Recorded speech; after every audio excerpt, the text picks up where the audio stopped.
Joining us now is Artur Davis. John, good to talk to you. Good to talk to your audience. Lived in the Virginia area since late 2010. Not a long time, but long enough to begin to call it home at this point. So good to talk to you and good to talk to your audience. Democratic State Senator Louise Lucas. Is Senator Lucas's comments, are those reflective of what President Obama or his top campaign advisors actually believe? Well, they are very, very unfortunate comments. I wouldn't call them uncomfortable. I'd just say they're very unfortunate comments that don't reflect what most people in Virginia think. You know, Dave, it may very well be that in Senator Lucas's district, a lot of her constituents are so strong in their admiration for Barack Obama that it's hard for them to imagine that someone might have a different opinion. It may very well be that Senator Lucas is so enthusiastic about President Obama that it's hard for her to imagine and understand that someone can have a different opinion. But Barack Obama would not carry the state of Virginia if the Commonwealth had a chance to vote today. The election had been yesterday on a Tuesday instead of the first Tuesday in November. Mitt Romney would win the state of Virginia. That doesn't mean that Virginians are racist. Doesn't mean that Virginians have a problem with an African-American president. The state elected an African-American governor when no other state had ever done so in the United States. Doug Wilder. The reality is that there are all manner of reasons to want a change in direction in Washington, D.C., from an economy that headed right back in the wrong direction to policies that over and over again invest in the same old trap of let's raise taxes and spend more money, to finally a president of the United States and a philosophy in Washington, D.C. that doesn't even believe people who are succeeding in this country are doing it on their own. God forbid, where I come from in Alabama, we're used to hearing people say, you didn't do that on your own, you ought to thank God for that, that's your faith. Well, now Washington, D.C. is you didn't do it on your own, you ought to thank government for that. That's Uncle Sam. That's just how most Virginians are. Representative, if you could walk us through the epiphany, if you will, that you had, that was the catalyst for your change in your one-time enthusiastic backing of President Obama to now coming to the conclusion that we needed change. Was there a single thing that occurred, or was this over time, or did you just get up one day and say, his policies are not working? Well, I was in the Democratic Party for the first part of my political life. I was a Democrat, but I was always in the conservative wing of the Democratic Party. I was always in the wing of the Democratic Party that was trying to be a balance, frankly, to people who were on the left, people who wanted to take the country in a different direction from where the people in my old state of Alabama wanted to go.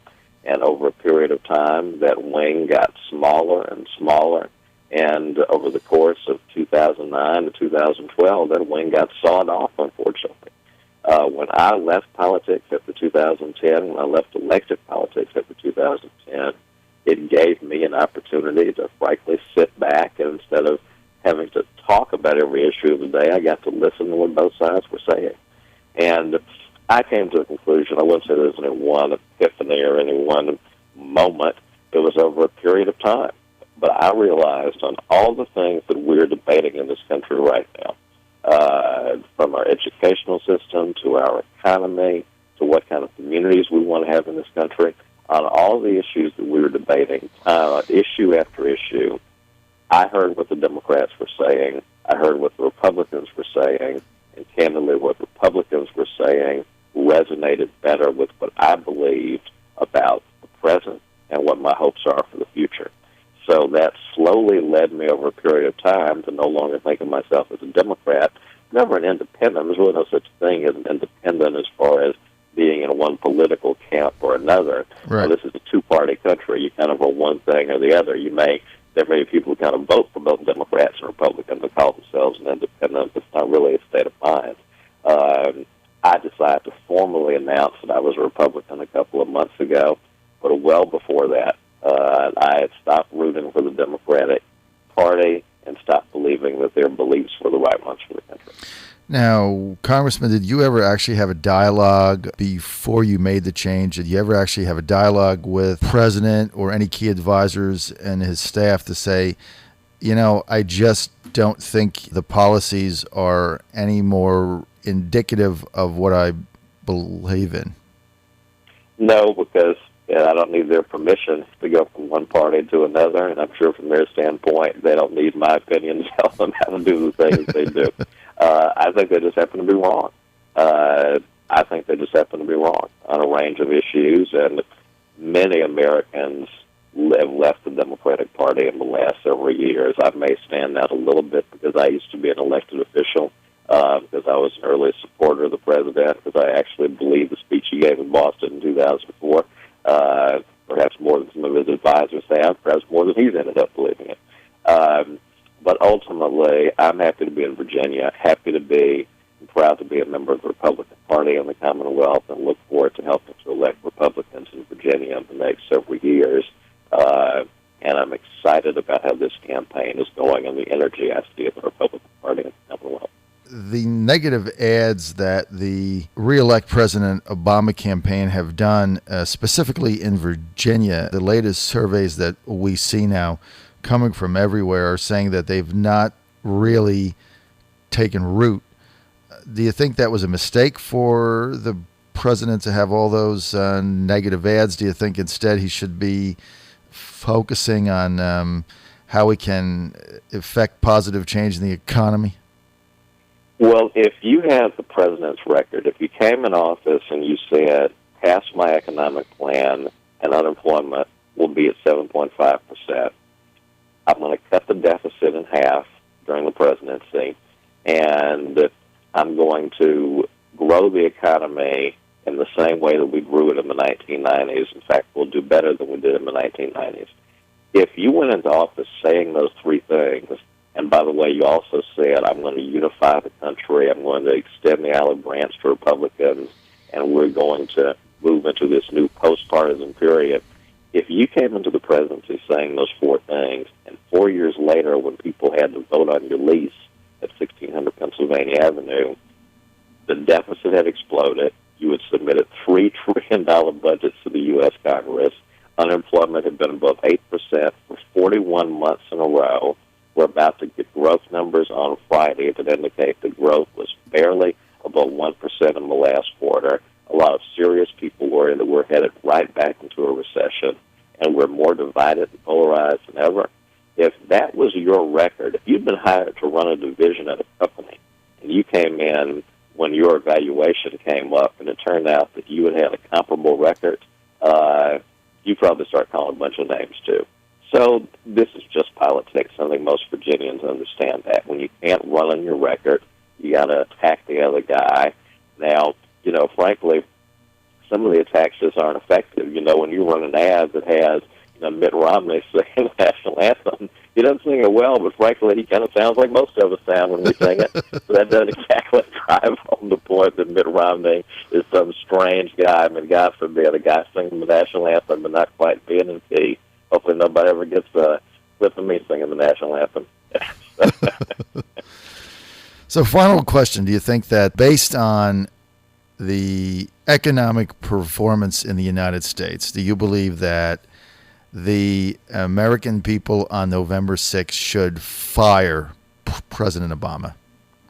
Well, I believe that, and more importantly, it seems like they believe that. Occasionally you'll see a polling company that says we're only going to poll registered voters because that's going to give you a better Democratic sample than likely voters. CNBC ran out there last night and decided to issue a poll of registered voters, where there's a big difference in registered voters and likely voters will show in every campaign.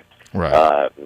But unless you're kind of cooking the polls like that to produce a certain result, every bit of data I've seen in the last week shows Mitt Romney's fought Barack Obama and possibly even passed him.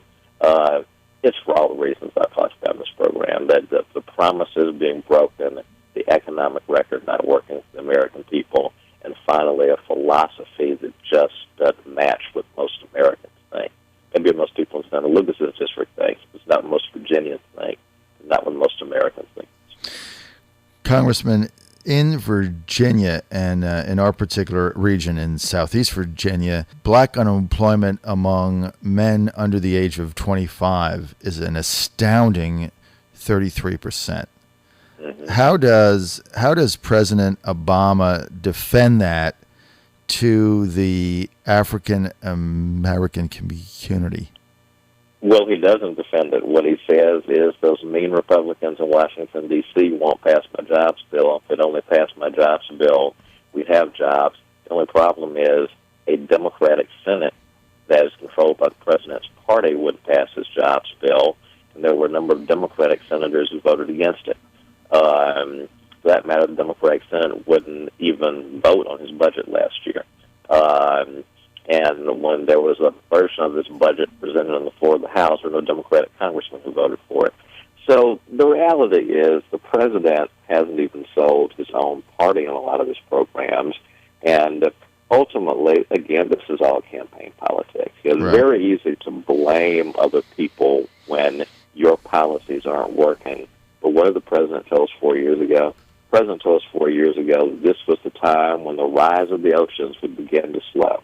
He told us that we're the people we've been waiting for, meaning that he was the person we've been waiting for. Sometimes politicians, we means I. And the reality is that's just not the way things have worked the last several years.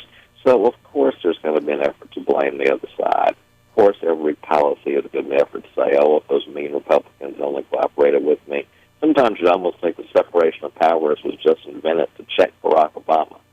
We've had separation of powers in this country because a lot of very wise people decided that was the best way to shape our government in the 1780s and 90s, and it's a remarkable, genius thing that's worked across all kinds of wars, all kinds of economic turmoil, and separation of powers wasn't just invented to stop Barack Obama.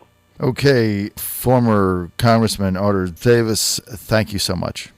No, thanks for having me.